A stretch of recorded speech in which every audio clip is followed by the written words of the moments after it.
이름으로 기도합니다. 아멘. 마스크를 벗고 말씀을 전하겠습니다.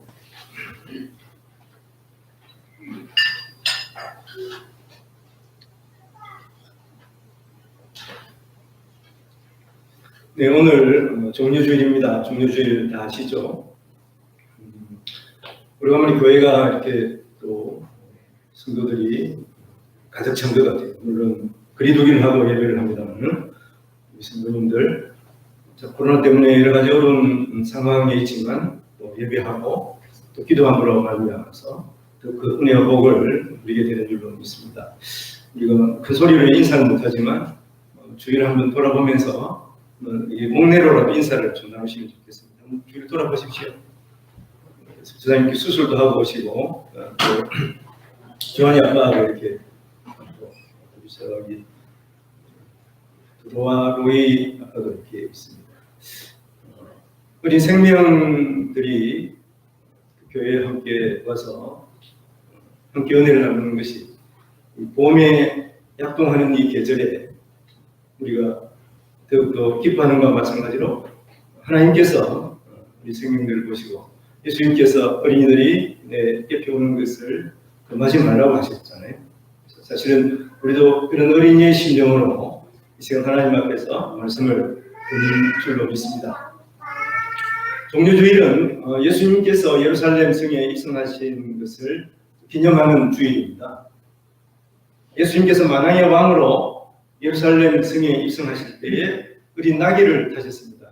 2주 전에 제가 이미 설교를 한 내용입니다만 겸손하셔서 나귀를 타고 예루살렘 성에 입성하실 때 많은 사람들이 예수님 앞뒤를 따르면서 종려나무 가지를 흔들고 예수님을 환영했습니다. 그래서 겉옷을 벗어서 그 어린 나귀의 안장위에 꼭 깔고 또 예수님께서 가시는 길 위에 깔고 호산나 주님을 찬양했죠. 그러나 그 사람들 가운데 수일 후에 예수님께서 또 십자가에 달릴 때는 조롱하기도 하고 또 예수님을 십자가에 못 박으라고 하는 사람도 있었고 또 예수님을 시험해서 예수님께서 잘못하는 것을 또 자질하는 그런 사람도 사실은 있었어요. 그러나 그 중에 끝까지 예수 그리스도의 제자로서 믿음의 길을 간 사람도 있습니다. 물론 때로는 실수할 수도 있습니다. 베드로처럼 예수님을 3번 부인한 사람도 있었죠. 그러나 예수님 앞에 다시 나올 때 예수님께서 그를 용서하시고 또 그를 통해서 초대교회의 위대한 역사를 이루어 가시는 것을 우리가 성경을 통해서 알 수가 있습니다. 우리도 예수 그리스도를 따르는 자들, 예수 그리스도의 제자들이 되었습니다. 예수를 믿는 사람들이 되었죠. 그러나 우리가 어떤 마음으로 주님을 따르는가 하는 것은 우리 자신만이 알 뿐입니다. 어떻게 보면 우리 자신도 잘 모를 수가 있습니다. 우리가 예수 그리스도를 따르는 자로서 오늘 그 옥합을 깨뜨려서 예수 그리스도의 머리에 그 기름을 붓는 이 여인의 마음을 우리가 꾸기를 원합니다. 그래서 오늘 우리가 어떤 마음으로 예수 그리스도를 따르고 있는지, 예수 그리스도를 믿고 있는지 우리 자신들을 점검해 보면서 이 옥합을 깨뜨려서 예수 앞에 올려드리는 이 여인처럼 주님을 사랑하고 감사하는 그러한 마음으로 우리가 또 새로워지기를 원하면서 함께 오늘 말씀을 나누기를 원합니다. 먼저 우리가 전제할 것은 모든 것은 하나님의 뜻 가운데 이루어진다는 것이죠. 이 세상 모든 일은 하나님의 섭리 가운데 이루어진다는 것입니다. 오늘 2절 말씀에 보면 너희가 아는 바와 같이 이틀이 지나면 6월절이라 인자가 십자가에 못 박히기 위하여 팔리리라 하시더라. 예수님께서 예루살렘에 올라오신 이유는 무엇입니까? 십자가에 달리셔서 죽으심으로 우리의 모든 죄를 사시기 위함입니다. 그리고 이건 사흘 후에 부활하시는 것도 예수님께서 예루살렘에 올라오신 중요한 목적 가운데 하나이기도 합니다. 예수 그리스도께서 부활하심으로 우리도 부활하여 선 열매가 되신 예수 그리스도의 뒤를 이어서 우리도 그 다음 열매가 될 것을 우리가 믿고 살아가고 있는 것이죠. 예수님께서 십자가에 못 박혀 돌아가시는 것은, 돌아가실 것에 대한 예고는 예수님께서 여러 번 말씀하셨어요. 제자들에게도 말씀하시고 성경에도 기록되어 있지 않습니까? 특히 예수님께서 16장 21절 말씀, 이 16장 말씀은 베드로가 예수 그리스도께서 하나님의 아들이 되시고 또 그리스도가 되심을 고백하는 내용이 있는 장이에요. 그 고백 다음에 이게 16장 16절에 있는데 그 다음 말씀 16장 21절 말씀에 보면 이때로부터 예수 그리스도께서 자기가 예루살렘에 올라가 장로들과 대제사장들과 서기관들에게 많은 고난을 받고 죽임을 당하고 제3일에 살아나야 할 것을 제자들에게 비로소 나타내시니 이렇게 되어 있습니다. 그러니까 예수 그리스도께서는 십자가에 죽으시기 위해서 지금 예루살렘에 하고 계신 거예요. 예루살렘에 들어오신 거예요. 그리고 이틀 후에 예수님께서 십자가에 못 박혀 돌아가실 것을 지금 예고하고 있는 거 아니겠습니까? 그러면 십자가에서 예수 그리스도를 죽이려고 하는 그 사람들은 어떤 생각을 하고 있을까?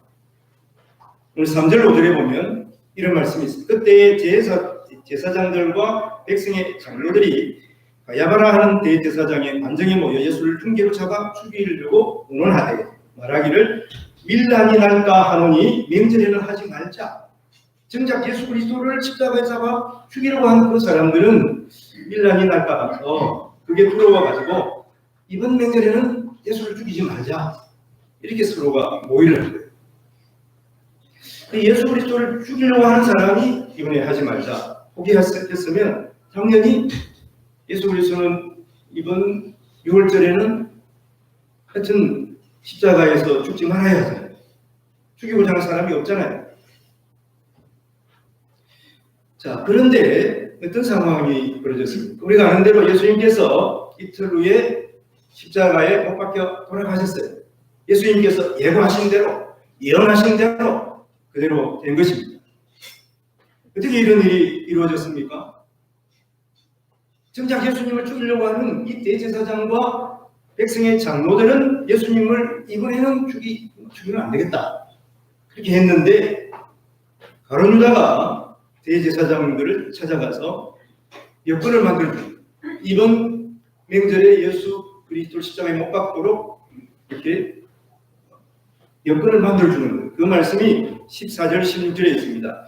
그때 12 중에 하나인 가룟 유다라 하는 자가 대제사장들에게 가서 말하되 내가 예수를 너에게 넘겨주리니 얼마나 주려느냐 하니 그들이 은 30을 달아주거늘 그가 그때부터 예수를 넘겨줄 기회를 찾더라. 그렇게 되어 있습니다. 그러니까 가룟 유다는 예수 그리스도를 은 30에 팔았어요.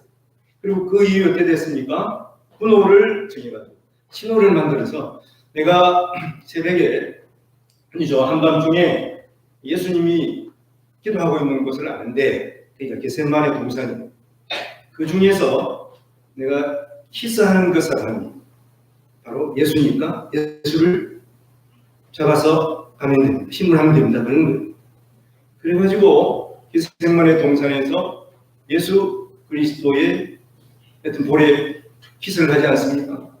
예수 그리스도께서 이미 그것을 알고 계세요. 그러면 당연히 피하면 되는데 예수님께서 피하지 않으셨습니다. 그래서 군병들이 와서 예수를 잡아갑니다. 그때에 베드로가 그 대제사장의 하인의 귀를 떨어뜨리잖아요. 칼로. 그때 예수님께서 이 칼을 칼집에 꽂아라 이렇게 말씀하시고 그리고 내가 천군만마 하나님의 그 군사들을 이끌고 이들을 제압할 수도 있는데 내가 그러지 않는다. 예수님께서 그렇게 하시면서 대제사장 그 관정에 끌려가서 신문을 받는 겁니다. 그리고 그 밤에 그들이 예수 그리스도를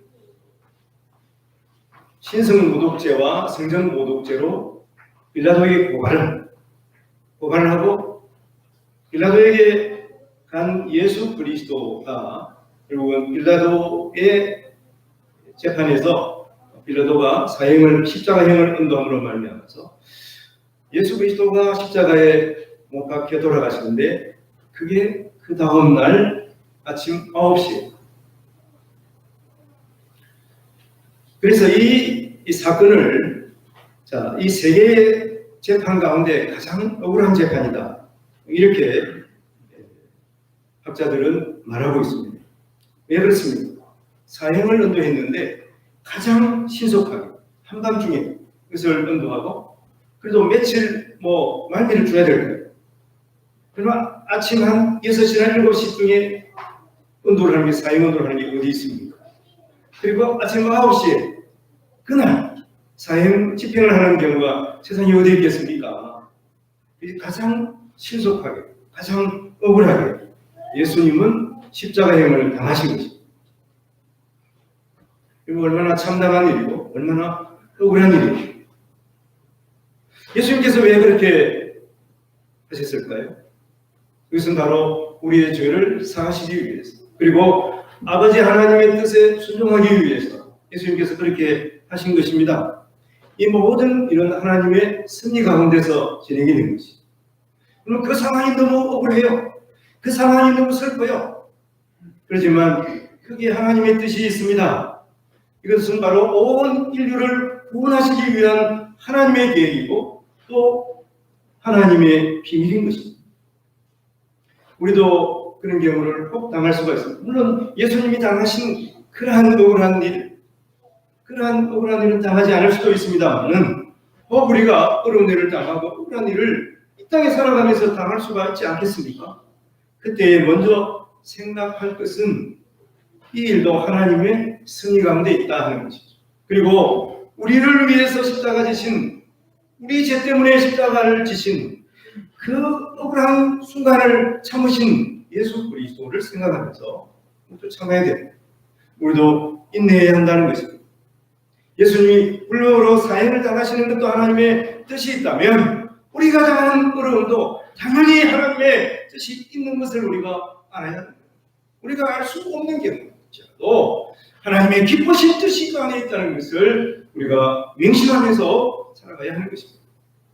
두 번째는 이 베다니 여인을 통해서 예수님께서 기름 부으심 받은 상황이에요. 6절 7절에 보면 예수께서 베다니 나병 환자 시몬의 집에 계실 때에 한 여자가 매우 귀한 황유 한 모합을 가지고 나와서 식사하시는 예수의 머리에 부으니 예수님께서 베다니 마을 시몬의 집에서 식사하실 때 일입니다.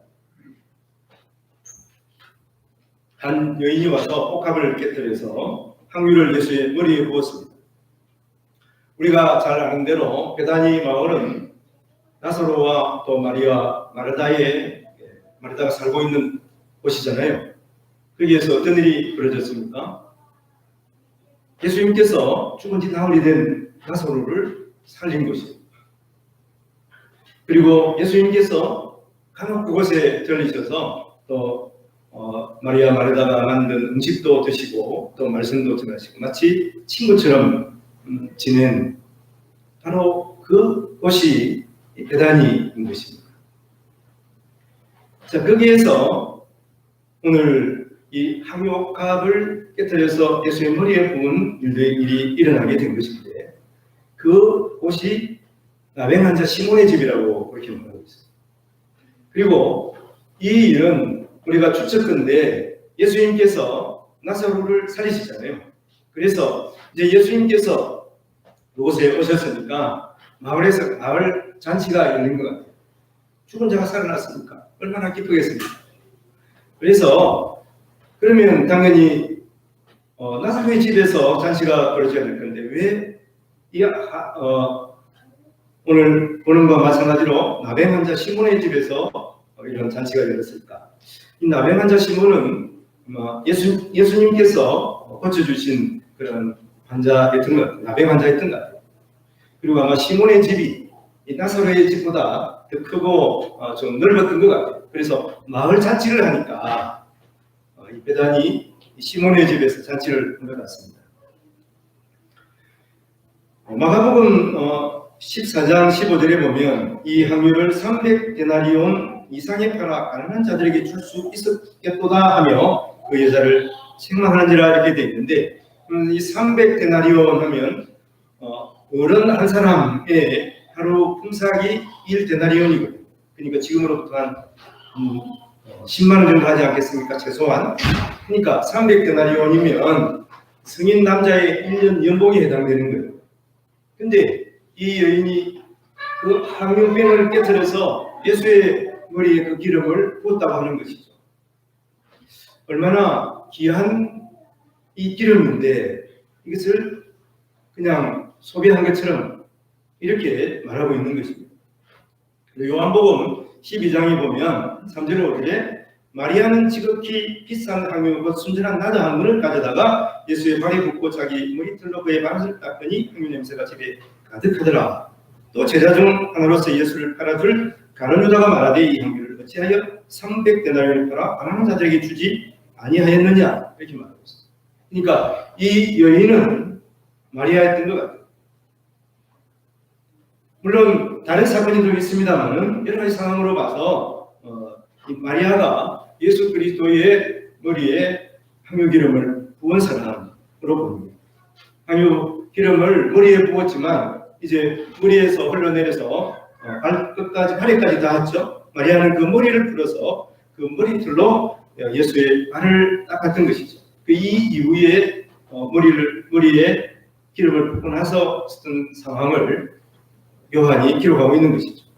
이 여인은 오직 예수 그리스도를 사랑하고 존경하는 그런 마음, 감사하는 마음으로 이것을 행하였을 것입니다. 사실은 이 향유 오각을 마개를 살짝 열어서 한 방울만 머리에 바르고 그만 두어도 되었습니다.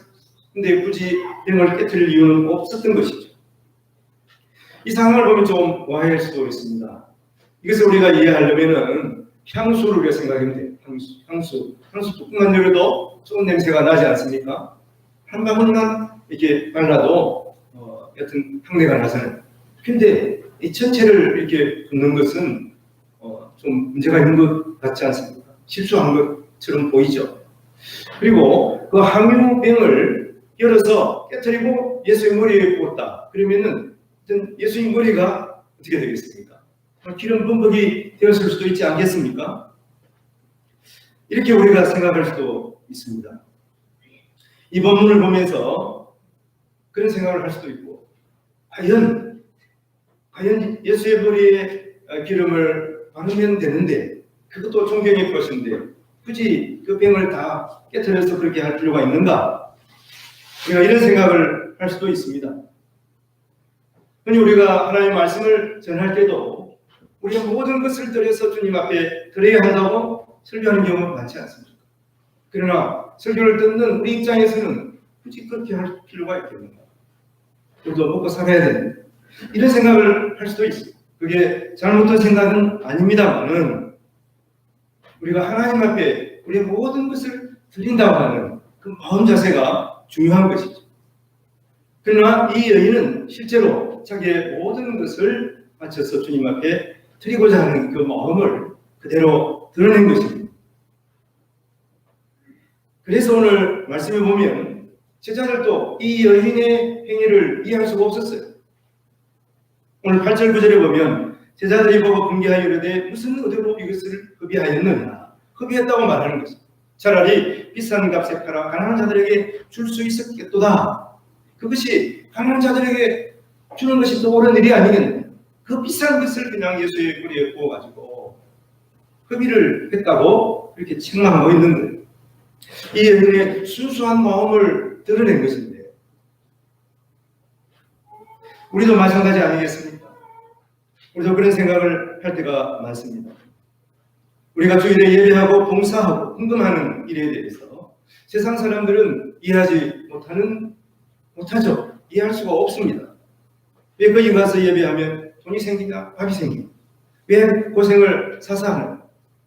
집에서 예배해도 되고 집에 보면 TV만 키면 훌륭한 목사님들이 기도하고 설교하는 내용이 얼마나 더 내가 굳이 하나? 왜 굳이 교회에 가가지고 이렇게 예배를 해야 되느냐 하는 것이죠. 특히 코로나 시대를 살아가면서 그런 생각을 하기가 쉬워요. 왜 모여서 예배하느냐?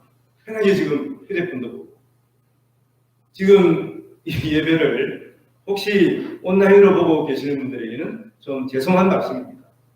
그렇지만 하나님 앞에 예배하는 것은 우리가 함께 모여서 예배하는 그것이 맞습니다.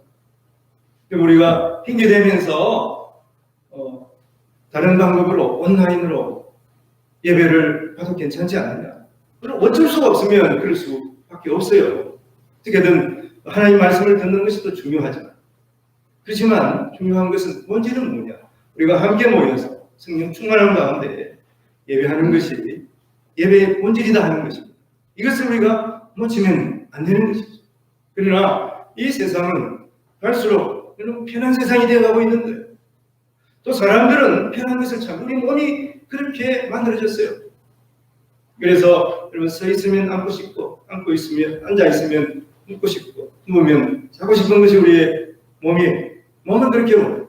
그렇지만 우리의 정신은 이것을 이겨내야 돼요.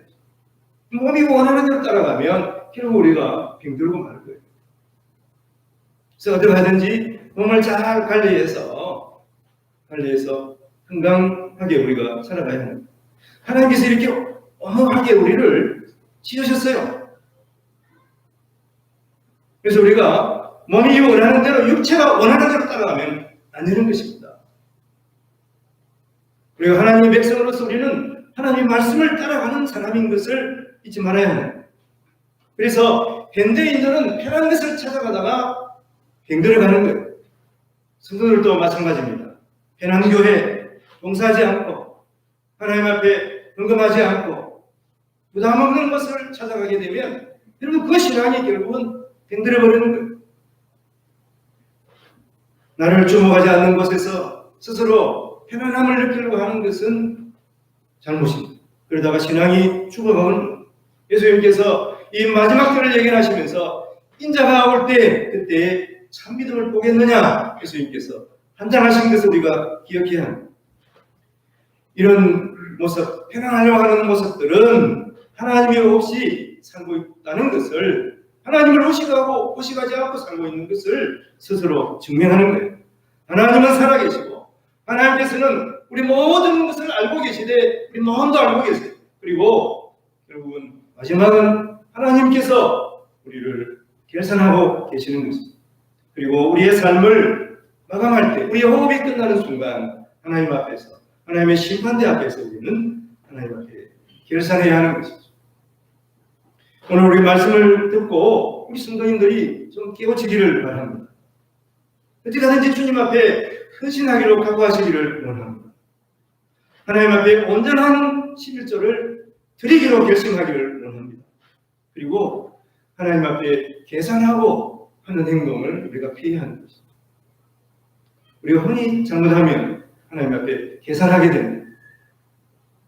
그래서 헌금하는 것도 잘못된 습관, 계산하는 습관으로 하게 되면 결국은 그것이 우리에게 시험으로 돌아오게 되는 것을 우리가 놓치면 안 됩니다. 우리가 세상에 작은 것을 아끼다가 100배로 주시는 하나님을 놓치기가 쉽다고 하는 것입니다. 하나님께서는 너희의 수고와 고통과 아픔을 다 아시고 이 금생에서도 100배로 너희에게 주시겠다고 하나님께서 분명히 약속하셨습니다. 여러분 지난날을 돌이켜 보십시오. 하나님께서 나에게 100배로 주지 않는 것이 무엇이 있습니까? 하나님께서는 약속하신 대로 이 금생에서 우리가 살아있을 때에도 우리에게 100배로 베푸시는 하나님이에요. 100배로 보상하시는 하나님의 신실하심을 믿으시기 바랍니다. 우리가 주를 위해서 하는 모든 일에 대해서 그것은 허비하는 것이 아니에요.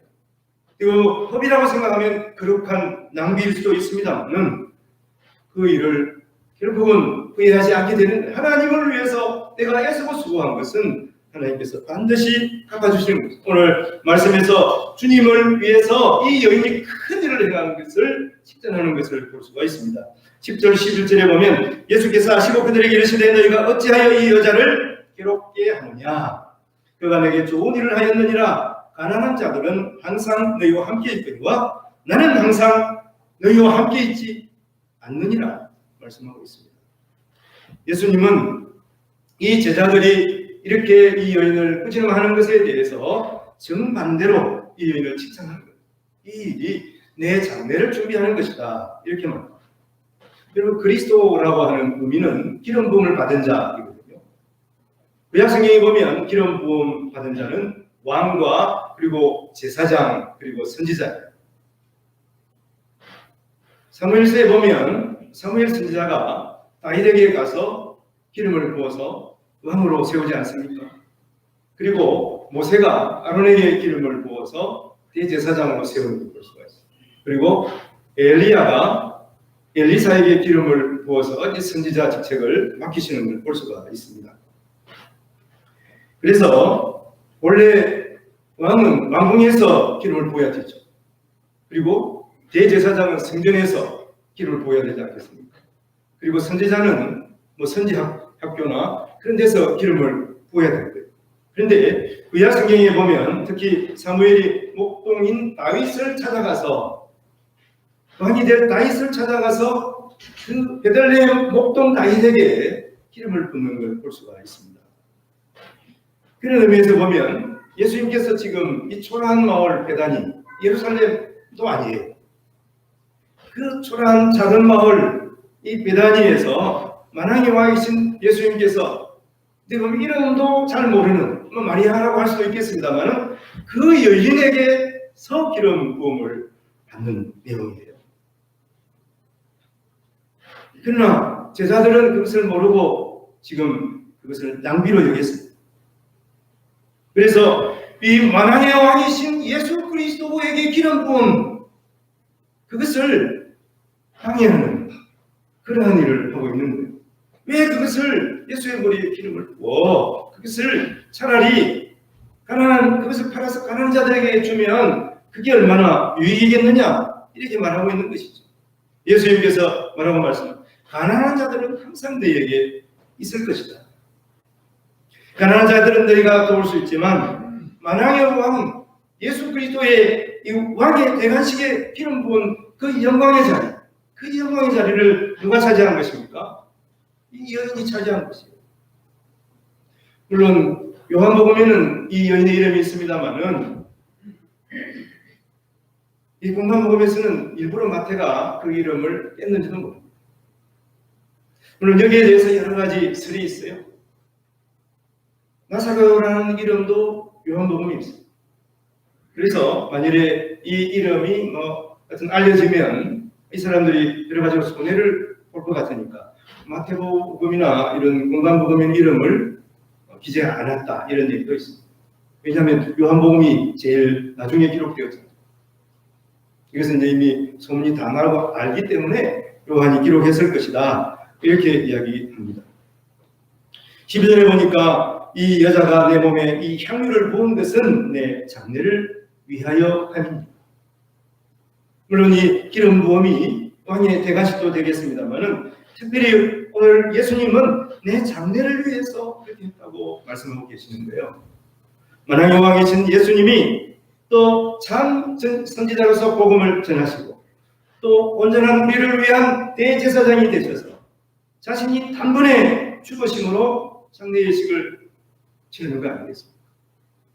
여러분 이 세상에서 가장 위대한 일이 무엇입니까? 바로 예수 그리스도께서 우리를 위해서 십자가를 지신 일이 역사상 가장 위대한 일입니다. 근데 예수님께서 이 일에 대해서 여러 번 제자들에게 예고하셨어요. 그러나 제자들은 아무도 예수님의 죽으심을 믿지 않았습니다. 그러니 여러분 예수님이 죽는다고 하는 그 말을 여러 번 하셨는데도 믿지 않았으니까 이 사람들이 장례 준비를 결코 할 리가 없죠. 오늘 본문에서 이 사실을 말하고 있습니다. 제자들은 전혀 깨닫지 못합니다. 예수님께서 여러 번 힌트를 줬어요. 그런데도 제자들은 전혀 생각하지 못하고 그러면 예수의 머리에 향유를 붓는 그 순간이라도 생각을 하고 있어야 돼요. 그 상황에서 생각하지 못하고 예수의 머리에 향유를 붓는 이 여인을 비난하고 있는 거예요.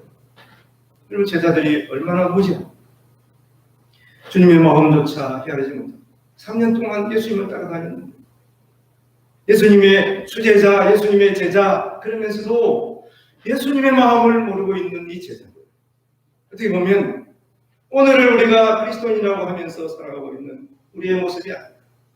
우리의 마음을 한번 돌이켜 보십시오. 우리는 어떤 마음을 가지고 예수 그리스도를 따르고 있는가? 오늘 이 베다니 여인은 어떻습니까? 이 여인도 이 일을 하면서도 내가 지금 왕의 머리에 기름을 붓고 있다. 또 예수 그리스도 십자가에 죽으실 건데 예수님의 장례를 위해서 내가 이렇게 한 것이다. 이 생각은 꿈에도 하지 못했을 것입니다. 그러나 그는 내가 예수를 위해서 할 수 있는 최대한 가장 주님 앞에 감사하고 고마움을 나타낼 것이 무엇인가? 어떻게 보면 이 평생 먹은 이 향유가 될 것. 어떻게 보면 시집 갈 때 가져가려고 했는지도 모릅니다. 시집 가서 평생 한 번씩 뚜껑을 열고 그 향내를 맡아보기 위해서 준비했는지도 모릅니다. 그러나 내가 주님을 위해서 할 수 있는 것이 무엇인가? 내 가진 것이 무엇인가? 그것을 드려야 되겠다. 그런 순수한 마음으로 이 여인이 그렇게 했을 거예요. 13절 보면 내가 진실로 너에게 이르노니 온천하에 어디서든지 복음이 전파되는 곳에서는 이 여자가 행한 일도 많아요. 그를 기억하리라 하시니라.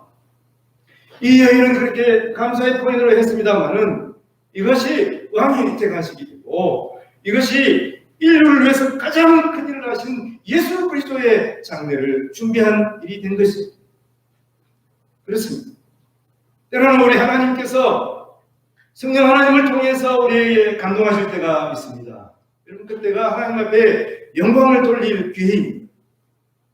사랑하는 성도 여러분, 그런 기회를 놓치면 안 되는 것입니다. 주님을 위한 희생과 헌신이라면 우리의 모든 것을 허비해도 그것은 결코 낭비일 수가 없는 것이죠. 그것은 영원토록 빛나는 일이에요. 예수님께서 온 천하를 다니면서 이 복음이 전파되는 곳에서 이 여인이 행한 것도 다 기억되리라 말씀하신 것과 마찬가지인 것이죠. 영원토록 빛나는 일이 되는 것입니다. 제가 서울에 가면 간혹 찾는 음식점이 있는데요. 연희동 청송면옥이에요. 연세대학교 뒤편인데 전국에 이제는 전국에 유명한 맛집이기도 합니다. 거기 김만자 변사님이 거의 30년째 이 음식점을 지키고 있습니다. 한번 제가 언젠가 한번 언급을 한 것 같습니다. 이번에 남편이 본래 연세대 교수였는데 젊을 때 돌아가셨어요. 그러나 젊은 가부가 된 거죠. 아들 둘이 있는데 그 아들 둘을 데리고 시댁인 고향 전주에 갔습니다. 그래서 거기에서 시금모를 섬기며 이제 작은 개척교회에 가서 등록을 하고 하다가 교회가 조금씩 커져가지고 이제 교회를 새로 짓게 됐군요. 그래서 이 남편 퇴직금으로 받은 그 당시 30년 전에 500만 원 지금 크잖아요. 500만 원 다 건축원금으로 드리고 자기는 또 먹고 살 일이 없으니까 아들 둘을 데리고 서울로 올라왔어요. 그리고 남편 친구 교수들의 주선으로 연세대학 뒤에 음식 장사를 시작해요. 면옥 장사를 시작한 겁니다. 근데 이제 교수들이 불쌍하다고 그래가지고 또 오고 또 교수들이 학생들한테 이야기하고 소문나고 사실 또 맛있게 하거든요. 그렇게 해가지고 여기가 문전성시를 이루기 시작했어요. 이분도 큰 교회가 있지만 일부러 변두리에 있는 작은 교회를 또 생기면서 이 교회도 이제 부흥을 해서 지금 한 100명, 150명 되는 교회가 되었습니다. 한 분의 물론 목사님 수고하셨지만 이 권사님의 참 오롯한 그런 헌신 때문에 이 교회가 이렇게 성장하게 된 것이죠. 이분이 말하기를 하나님이 기뻐하시는 일을 할 때 하나님께서 계산하시고 내가 계산하는 것이 아니라 하나님이 계산하시고 하나님께서 복의 복을 부어주신다고 하는 거예요.